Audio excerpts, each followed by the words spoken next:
Hello, this is Randy McCabe. I want to take the opportunity to have a casual introduction to the VAR Cruiser application that we just released for the first time. It is not complete in any means.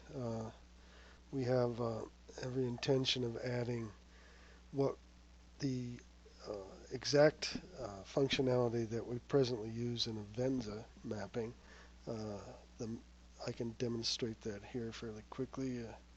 I have to turn on my iPad to do so. Okay. So if you can see my iPad, we're good to go. Uh, I'm going to load the Avenza map at this point, and the Avenza map is incredibly handy. It informs us of the color scheme and everything, though gaudier than hell. It does tell the whole story.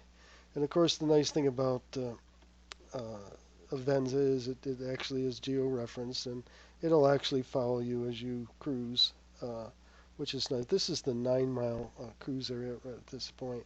And just a little backing up, everything you need to know is on here. By pinching, you can zoom in and out to find the sections.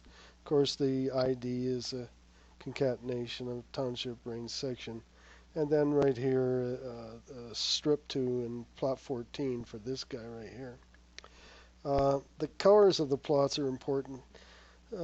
This cruise we're involved with, and with SBI, involves two cruises in one actually, but the black plots represent the primary cruise, and every one of the black plots has to be registered, and if there are trees present, has to be cruised accordingly.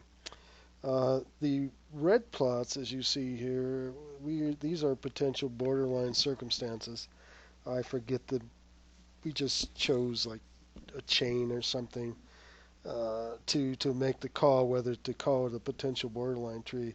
It just acts as a heads up at this point for the cruiser. He knows it's coming up, and it could be discussed with the cruise foreman at the end of the day how that went. Were there any considerations that were actually implemented? Because there are special procedures that need to be followed, and so we want to highlight that, make the cruiser aware that that could be something to consider. Um, the other detail on the map, you can see the seasonal roads and contours and streams. We purposely put them way in the background to emphasize the plots. But anyway, this strip 2 plot 14 is allegedly near the junction of a couple of streams. Uh, so the red plots are the borderline potential, but red plots are primary cruising plots. Uh, the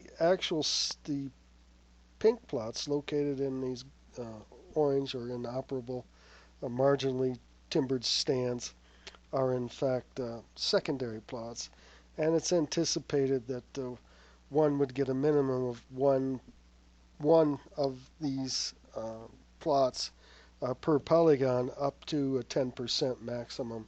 If it has 15 or more, you would get 2 plots in there.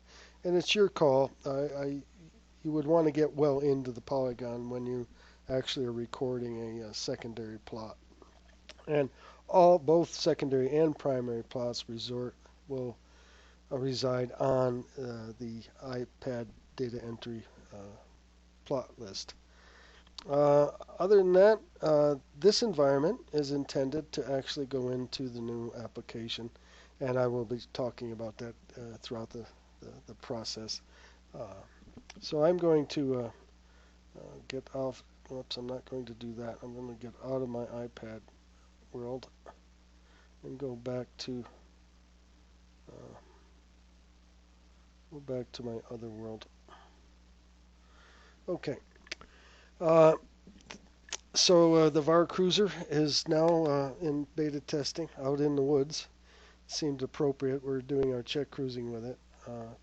Seems to be it's getting great reviews at this point. I mean, after all, coming from where we were with the Form Connect world, that was a very, very limited environment. So anyway, we're hopeful that this will make a big difference going forward. So I'm ready to move on. I've now completed this part of my plan is right here, and I'm now done. So we're going to move on to the getting the app from the test flight store, starting from scratch, if you will.